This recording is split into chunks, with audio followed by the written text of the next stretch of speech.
BR Ambedkar Konaseema అభివృద్ధికి లోక్సభ మాజీ speaker GMC Balayogi ఎనలేని కృషి చేశారని ఎమ్మెల్సీ సూర్యనారాయణ కొనియాడారు.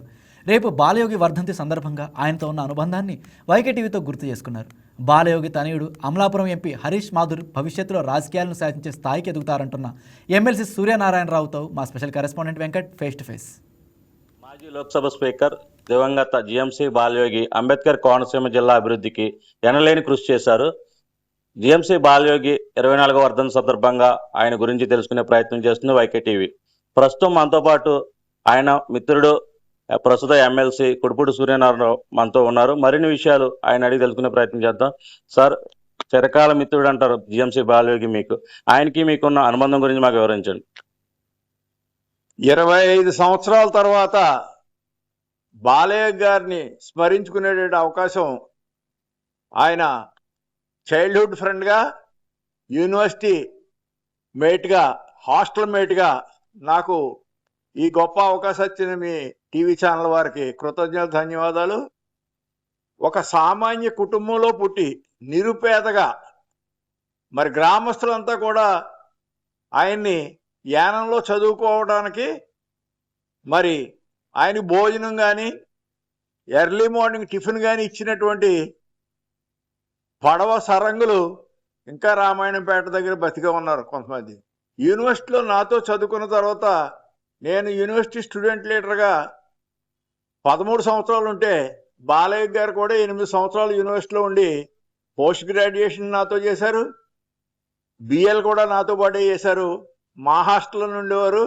ఆనాడు మరి ఆంధ్ర యూనివర్సిటీ ఒక గొప్ప ఘనత మరి ఆంధ్ర యూనివర్సిటీకి దక్కితే మరి బాలయ్య లాంటి అభివృద్ధి ప్రదాతని దేశానికి పరిచయం చేసినటువంటి వ్యక్తి ఆనాడు దివంగత ఎన్టీ రామారావు గారు. ఒక సామాన్యుడైనటువంటి అతిపేద కుటుంబంలో పుట్టినటువంటి బాలయోగిని మొట్టమొదటిసారి జిల్లా పరిషత్ చైర్మన్గా ఎంపిక చేసే దాంట్లో మా అందరి పాత్ర కూడా చాలా ఎక్కువ ఉంది. ఎందుకంటే బాలయ్య గురించి పార్టీలో ఎవరికి తెలియదు, కానీ అప్పటికే మేము దగ్గుబాటి వెంకటేశ్వరరావు గారు కానీ, జస్టిస్ చలమేశ్వర్ కానీ వీరంతా కూడా యూనివర్సిటీలో చదువుకున్న సమయంలో మాకు బాలయ్య మిత్రి అవ్వటం వల్ల బాలయ్యకి జిల్లా పరిషత్ చైర్మన్గా అవకాశం ఇస్తే చాలా డెవలప్ చేస్తారు, మా ప్రాంతంలో అతి సునాయాసంగా గెలుస్తారని ఎన్టీ రామారావు గారికి చలమేశ్వరరావు గారు, అలాగే దగ్గుబాటి వెంకటేశ్వరరావు గారు, ఇటువంటి కుటుంబ సభ్యులంతా చెప్పడం తోటి ఎన్టీ రామారావు గారు సీట్ ఇచ్చారు. కేవలం 4 రోజుల్లో ఆయన అత్యధిక మెజార్టీతో జిల్లా పరిషత్ చైర్మన్ కింద గెలిచారు. ఈవేళ ఉన్నటువంటి రాజకీయ నాయకులతో కనుక బాలయోగిని చూసుకుంటే మరి ముఖ్యంగా ఆయన అభివృద్ధి ప్రదాత అని చెప్పడానికి ఆయన బెంట్ ఆఫ్ మైండ్ కానీ, ఆయన బాడీ లాంగ్వేజ్ కానీ హెల్ప్ ఎవర్ హర్ట్ నెవర్, ఇది ఆయన ప్రిన్సిపల్.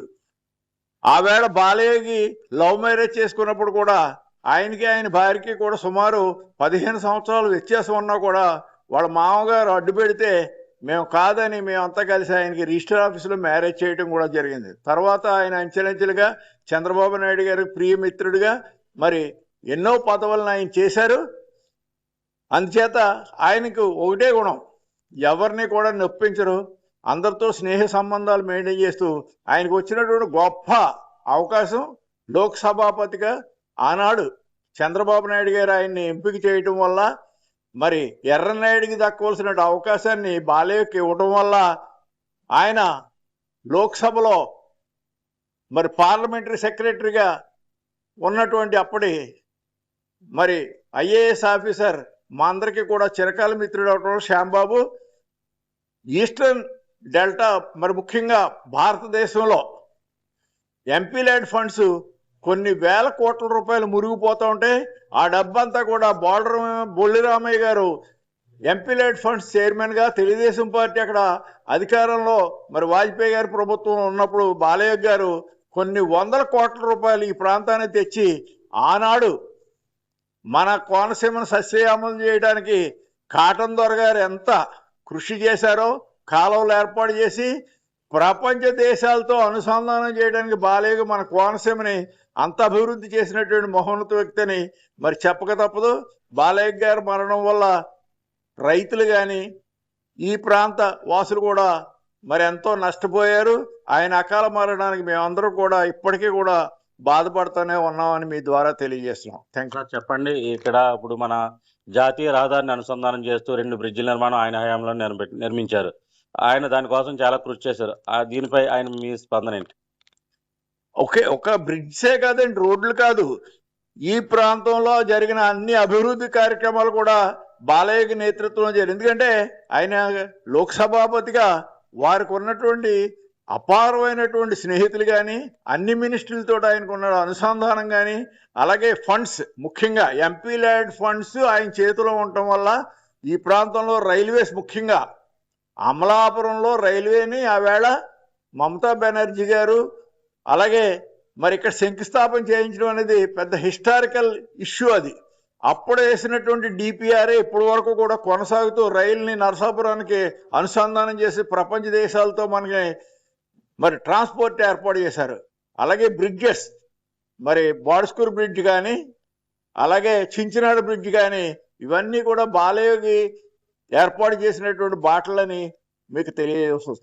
ఆయన మిత్రుడిగా మీరు ప్రస్తుత ఎంపీ అయినటువంటి హరీష్ మాధురికి ఎటువంటి సలహాలు ఇస్తారు? తప్పకుండా. హరీష్ మాధుర్ కూడా వాళ్ళ తండ్రిలాగే చాలా సౌమ్యుడు, అంతకన్నా చాలా కూల్ మెంటాలిటీ. వాళ్ళ తండ్రి ఇంకా కాస్త అప్పుడప్పుడైనా బుస్బుస్మనేవాడు, కానీ మా హరీష్ మాధుర్ మాత్రం చాలా సైలెంట్ కిల్లర్. పనిని చేయించాలన్నా కూడా వాళ్ళ తండ్రికి ఉన్న పట్టుదల అతనికి ఉంది. ఇంకా చిన్న వయసు కాబట్టి రాబోయే కాలంలో చాలా రాటు తేలుతారు. భారతదేశ రాజకీయాలని శాసించే స్థాయికి మా హరీష్ మాధుర్ ఎప్పుడైనా వస్తాడని మీ ద్వారా తెలియజేస్తున్నాను. Thank you sir. ఇది అంబేద్కర్ కోనసీమ జిల్లాకు సంబంధించి ఎవరైతే దివంగత మాజీ లోక్సభ స్పీకర్ జిఎంసి బాలయోగి ఉన్నారో, ఆయన పుట్టుక నుంచి కూడా కడు పేదరికం నుండి వచ్చి చాలా కష్టపడి చదువుకుని రాజకీయాల్లో ఉన్నత శిఖరాలను అధిరోహించారని, ఎమ్మెల్సీ కుడిపూడి సూర్యనారాయణ గారితో 8 సంవత్సరాల కళాశాల ఏదైతే ఆంధ్ర యూనివర్సిటీ ఉందో అక్కడ చదువుకున్నామని, ఆ హాస్టల్లో ఇద్దరు ఒకే రూమ్లో ఉండేవారని చెప్తున్నారు.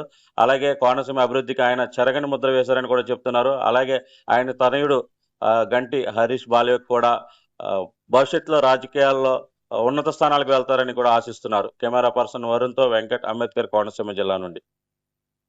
Please subscribe to YK TV Network. Please subscribe to YK TV. Please watch YK News. Don't forget to subscribe YK News channel.